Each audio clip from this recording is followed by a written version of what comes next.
Hello everyone, it's Jess Conto, your Wasteland reviewer, and welcome to the Wasteland, my weekly show where I take a deep dive into a particular film, and this will be the last consecutive Wes Anderson episode that I do for my show, as perfect timing has it, Phoenician Scheme was, well, it's not technically out as we're recording this, or this will be posted, but I got to go to an early screening with my wife. Hey.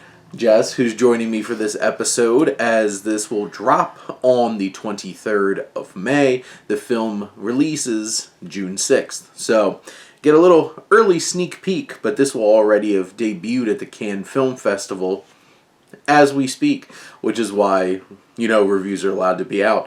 But Jess, thank you so much for joining me. You're welcome. And for those who haven't tuned into the show before, we do have 3 segments. We start with coming attractions for the week of May 23rd, and then we get into our feature film, The Phoenician Scheme, and then we'll leave you with some recommendations as well.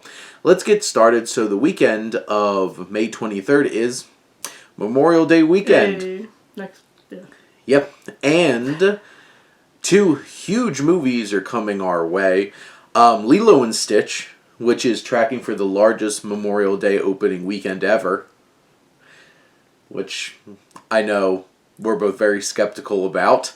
And also Mission Impossible, The Final Reckoning is coming, which is it? Is it the final one?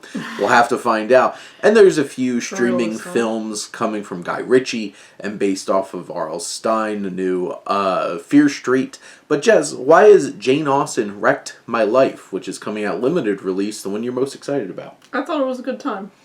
We got to see it early, so it was a good time. I enjoyed it a lot. And I usually don't like romantic comedies. Mm-hmm. It's French. It is. It's French and English. Very A Tale of Two Cities. Maybe. I don't know. I've never read Charles Dickens. There you go. Which seems weird. Have you read Jane Austen? Yeah. I was a teenage girl, Shane. What did you think of Jane Austen? I didn't appreciate that somebody in the audience was like, I much prefer Charles Dickens. I'm like, I just want to kick you in the shins right now. Like, shut up. Charles Dickens is boring. You heard it first. Coming from somebody who's never read Charles Dickens. Well, he started it. So, there you go. Whatever. This film, Emma's very funny. Based off of the trailers alone, seemed very charming. And that balance of, French sensibilities and very English sensibilities. And is about a bookstore owner who's a writer. Classic frenemies. Who winds up going for the Jane Austen residency and, hitting it off through time with her great-great-great-great-nephew. Jane Austen's great-great-great-nephew. Yes.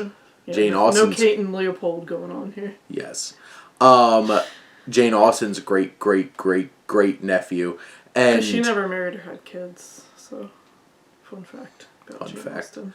The will they, won't they of the romance, but an interesting exploration of how art is similar to human relationships. And it's definitely a charming film, so you could show it some love. Go check it out.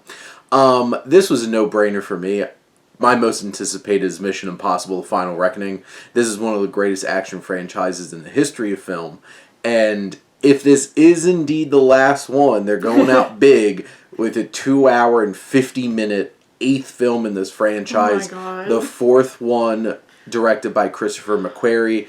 And this is a direct follow-up to Dead Reckoning. That's the best title. Nobody else has any. There's no others. Look up what Dead Reckoning is and how it fits. It's great. 10 out of 10. Chef's kiss. Will they be able to stop this unstoppable AI?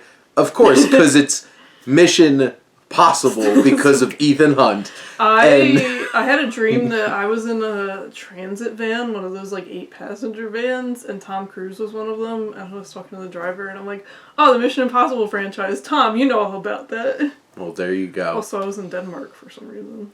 Interesting. But I just want to share that because Tom Cruise seemed very down to earth, which I don't know if that's accurate. But this film, I can't wait to see how this story following from the last film plays out. And this has been an amazing ride since 1996 when that first Mission Impossible movie came out from Brian De Palma. The only thing that's changed is Tom Cruise's hair. Cruise's hair. And an amazing cast of characters and some new additions and bringing others back and making this come full circle. We're getting a franchise, like, praising edition here, just bringing it all back together in one almost 3-hour massive action extravaganza. So sit down and get it piped directly into your brain. Gonna be sitting in front of that giant IMAX screen at a Regal King of Prussia, the United Artists Theater, for my press screening. Very excited. I'm not going to that.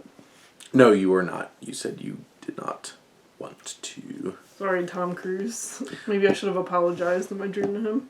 But let's get into the Phoenician Scheme. So I got a little bit of background here. So this film is indeed releasing in 2025, written by Wes Anderson, but also story credit for Roman Coppola, which I believe this is their 6th time collaborating. Friends. Cast includes Benicio del Toro, Mia Tripleton, Michael Cera, Riz Ahmed, Tom Hanks, Bryan Cranston, Matthew Almeric, Richard Ayoade, Jeffrey Wright, Scarlett Johansson, Benedict Cumberbatch, Rupert Friend, and Hope Davis, amongst other people who pop up in this strange heaven sequences.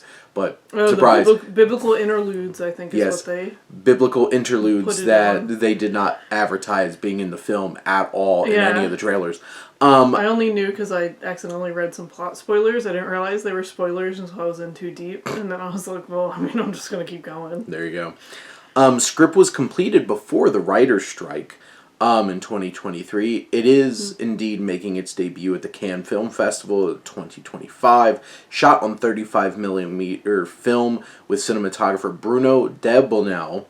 This is the first live-action film that Wes Anderson has created that was not shot by Robert Yeoman, who is working on the collaboration with Kwame Kwei-Armah instead. So chose a different film over working on this. I don't know the deets. I don't know their personal lives. Makes for the 7th collaboration with composer Alexandre Desplat. Classic. And the idea stemmed from Wes Anderson having his own daughter. As this film is very much a father-daughter story, despite the fact that I'm going to read you this synopsis, which is one of the worst synopses I think I've ever read. Yeah. The story of a family and a family business. You don't say. Really? It's not high concept. It's not very descriptive. No, this is a dark comedy espionage film. But Jess, what are your general thoughts on the Phoenician Scheme? I'm still thinking about it. I think it's his most mature film, perhaps. Yeah, okay. Gauging by your reaction, that was a smart thing to say, so I'm going to go with that. It felt a little more dour than the other ones, I guess. It wasn't very whimsical, which is fine. The trailer even makes COVID. the trailer even makes it feel a little bit more whimsical with some of the music choices. It's pretty dour. It has much more of like a darker espionage kind of tone with the score even from Alexandre Desplat. It's a heist film. It is probably. What's interesting is like the actual plot is a road trip type movie where a father and daughter are trying to renegotiate like a deal with a bunch of people, and like even if you put that as a synopsis, that wouldn't have sounded very interesting either. Except there's people trying to kill Zsa Corda constantly Benicio del Toro's character, which score at one point.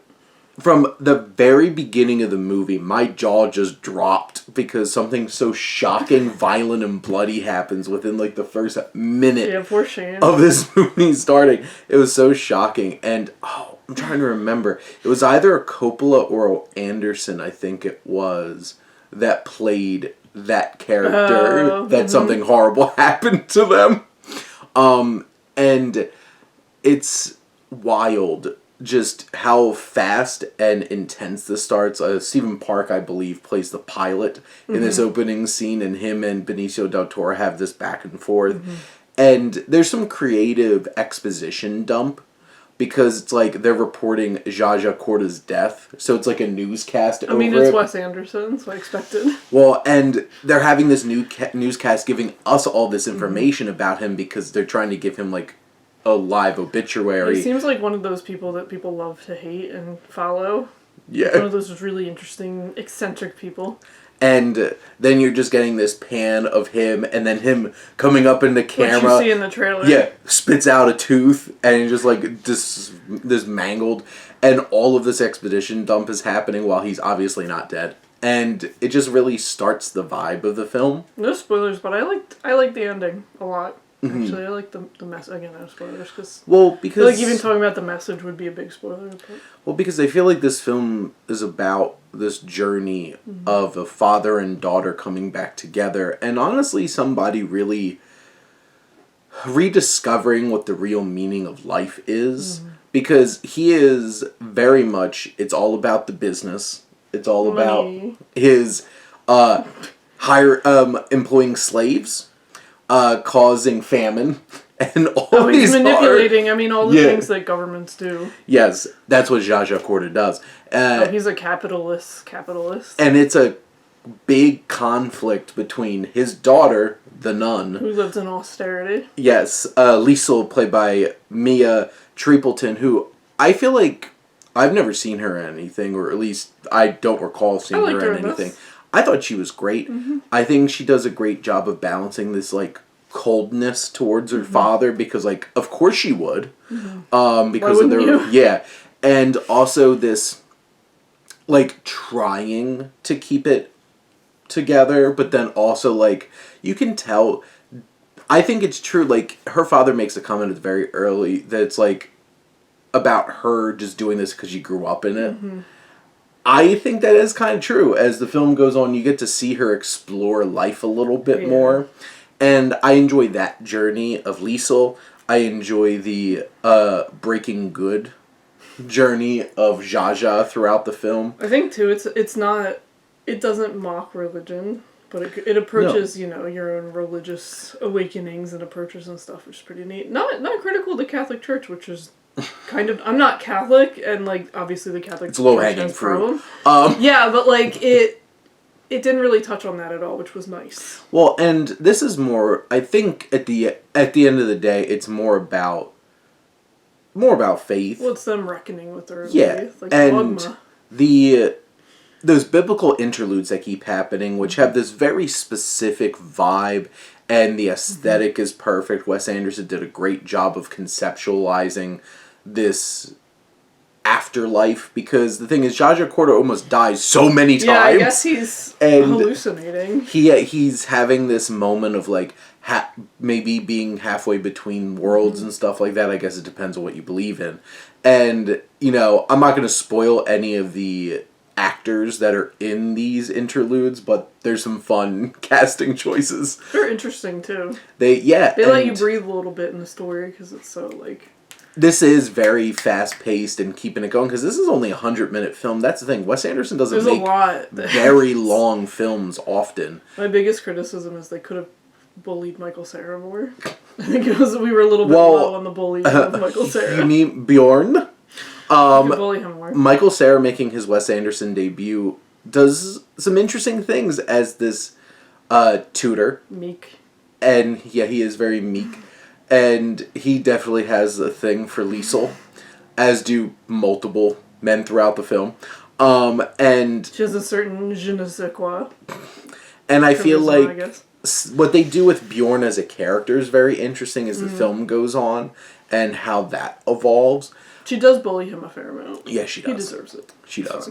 I think the biggest drawback for me from like giving this, like, absolutely loving this, is if you take a step back and really think about the plot, it's just a checklist of like, and to this place, it's literally and to this, and I feel like that was a clever storytelling mechanism, was actually making a checklist that pops up on the screen as we go from stop to stop, and it's basically a renegotiation scoreboard, because like there's this organization that we don't 100% know what it is originally, and you have Rupert Friend. They keep cutting back to this room of like a big circular table. It's very Spectre-esque. They're bureaucrats. Yes, they turn out to, like, they're bureaucrats, but it has this very Spectre-esque, because like this is very much... they were I thought they were bureaucrats the whole time.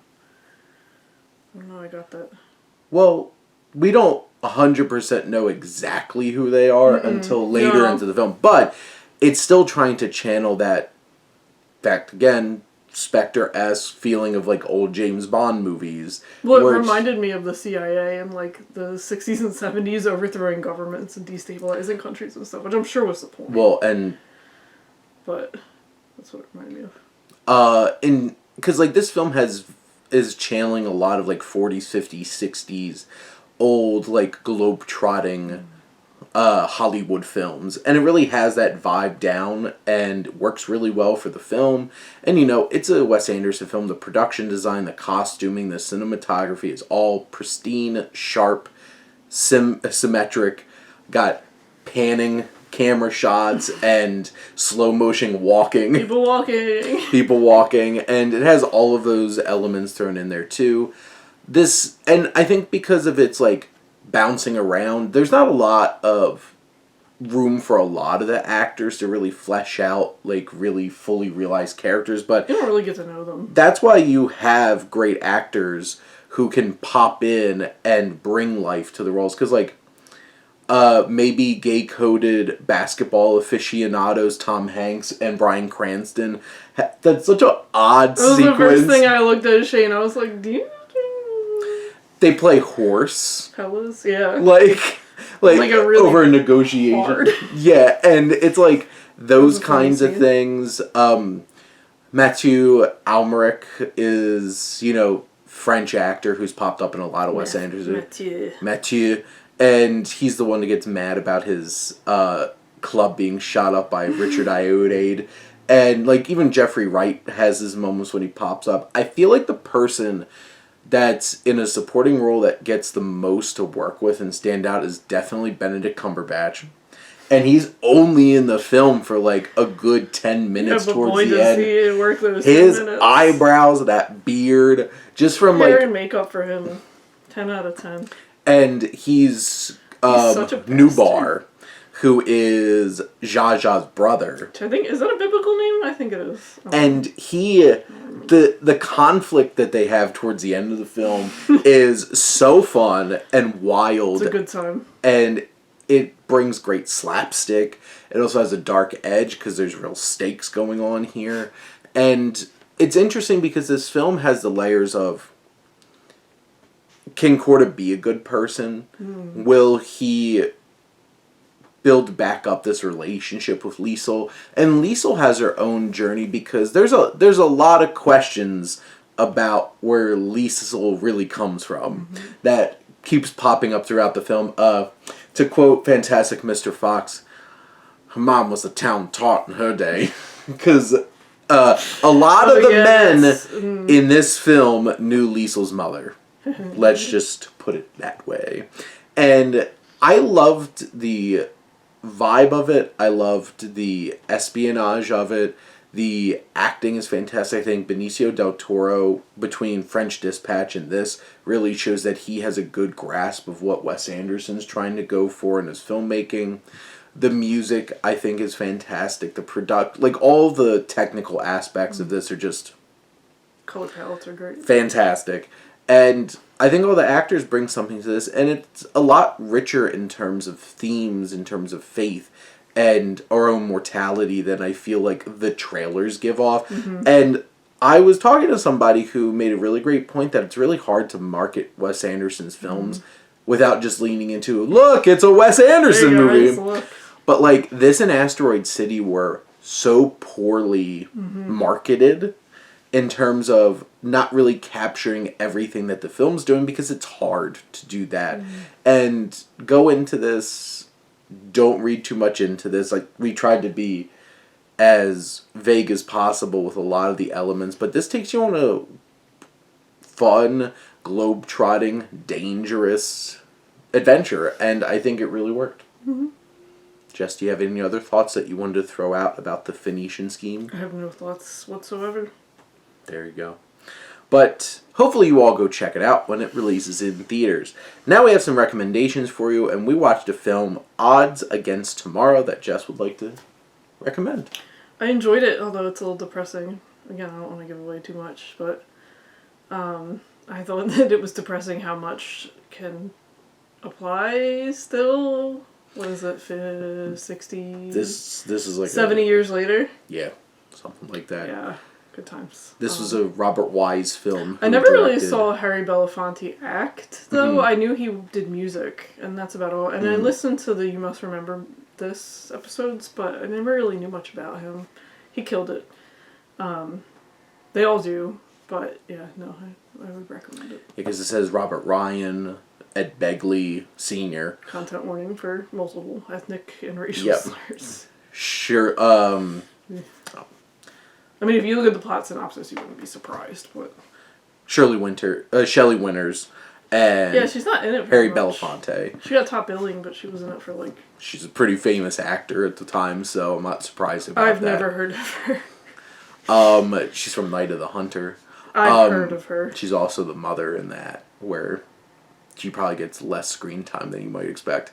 But I think there's really great tension here. There's a lot of interesting and engaging themes. The chase sequences are interesting. I didn't expect that from 1958. Robert Wise was a fantastic director. Obviously, he made West Side Story and The Sound of Music, but also dabbled in other genres. Yeah, that's what I was like, who made this? Mm-hmm. Very talented filmmaker for sure. So, I have a couple of recommendations. First off, a new release film from this year that we watched for date night last week was Wick is Pain. Oh, yeah. The documentary about the making of the John Wick franchise. I enjoyed it. Which has some unexpected depth in terms of, like, Chad Stahelski talking about one of his best friends, Brandon Lee, and that whole entire experience, and him filling in for him to finish The Crow was, like, his start of his career. And also the tension between David Leitch and Chad Stahelski directing the first John Wick movie that kind of, like, set them on opposite paths of each other. Love that people call them their two dads or whatever. Yeah. And then Keanu Reeves just giving great commentary of just, like, how enthusiastic he is about everything. He's way chiller than I am. He's way more... He's way more Ted than John Wick. Like 100%. And if you're in the John Wick films, this is a great behind the scenes. And I thought it was really interesting. It didn't pull punches in showing, like, some of the... Like, the first film especially was a really hard film to put together. And, like, they were talking about how they were just wasting days just watching Keanu be glum walking around the house. Oh, yeah, I love that because they didn't have money, right, to shoot anything else. Well, no, it was more... Sulking. They had worked as second unit directors doing action. They didn't know how to shoot just normal stuff, so they overcompensated. I loved him rebinding books, binding books. Yes, they literally spent a whole entire day shooting Keanu Reeves rebinding books by hand. Yeah, but that's it. Like, so, like, he's got to have a hobby. I guess they just picked a hobby they would have that was just real tedious, and you just see Keanu, like, bent over with his glasses. Like, it's a good character trait, but, like, they... In the film, they use, like, maybe 20, 30 seconds of that in the whole entire movie, and they shot it for a whole day. It was such an interesting... he's, like, fixing watches and stuff. Yeah. Next up off my watch list, which I literally watched this morning, was Rancho, Notorious, which was a Fritz Lang film from the early 1950s, a Western about a man whose fiancée was brutally murdered, and he follows clues that lead him to this safe haven ranch for outlaws run by Marlena Dietrich's character, who is 100%... This character is the basis for Madeline Kahn in Blazing Saddles. 100%. Yes, because she does the singing, which she's alluring. She is powerful, and she has this dynamic. And, like, this guy who lost his fiancée, like, a year ago, is catching some feelings, and there's some conflict there. And they didn't have therapy in the old West. And there's some twists and turns, some good shootouts. It's really well directed. It is Fritz Lang. This is the man that made Metropolis. So it's interesting seeing him do a Western very much outside of that German expressionism that he helped create before he came to the United States when he escaped Hitler in Nazi Germany. But Europeans love Westerns, so it makes sense to me. So it's a very interesting film. It's a lean 90 minutes. And then one film that a rewatch from our movie marathon that we had, our animation movie marathon, is The Emperor's New Groove. Because David Spade, John Goodman, Eartha Kitt, and, of course, Patrick Warburton are the perfect quartet of voice performances in this charming, fun movie that has Tom Jones music in it. Yeah, I didn't know that was actually Tom Jones. I thought it was just a parody. Nope, actually Tom Jones. He's still alive. Yes, he is. And kicking. And his tickets are very expensive, according to you, because you looked into getting me some. I did, and he looks like he's wearing a silicone mask. But good for him. He's still Kronk is the best. He is the perfect example of a himbo. Mm-hmm. And Patrick Warburton is, it's all really coming together. It's just one of my favorite voice performances ever, and he's such a fun character. And it's very meta with some of its humor. It's really playing with storytelling conventions, and this was a mess to make, similar to John Wick, and somehow it all came together. Right. So was it a flop? I remember it not doing well financially at all. Well, I feel like critically, this and Lilo and Stitch are really the only Disney animation films from the year 2000 up until almost Wreck-It Ralph, probably, that really, in 2012, that really worked for a lot of people. It was not a great time. Justice for Atlantis and Treasure Planet. Yes. Justice for them. I even like Meet the Robinsons and Chicken Little. I mean, they're weird, but I like them. It was just a very strange time for Disney animation. Sure was. And then the back-to-back punch of Wreck-It Ralph and Frozen. Just like... and Tangled slipped on in there. That wasn't a huge success, though. Tangled, it was a mess. I think it technically was close to a flop because that movie cost over $300 million to make. Yeah, but people... It kept ballooning. Tangled's a lot of fun. I like Tangled. But those are my recommendations. Our recommendations, and those are our thoughts on the Phoenician Scheme, which you should all go check out. Show some love to Wes Anderson's new film. And it was a pleasure getting to go through one of my favorite directors' filmographies, who I handpicked for this leg of my Welcome to the Wasteland series. Obviously, as he comes out with new projects, I will come out with new episodes. Many of the directors, him and the Coens are probably the most consistently working directors that I've covered so far, but Scorsese and Spielberg still come out with films every couple of years. Still going. But Jess, thank you so much for coming on and chatting movies with me. You're welcome. And thank all of you out there for always tuning in and supporting your Wasteland reviewer.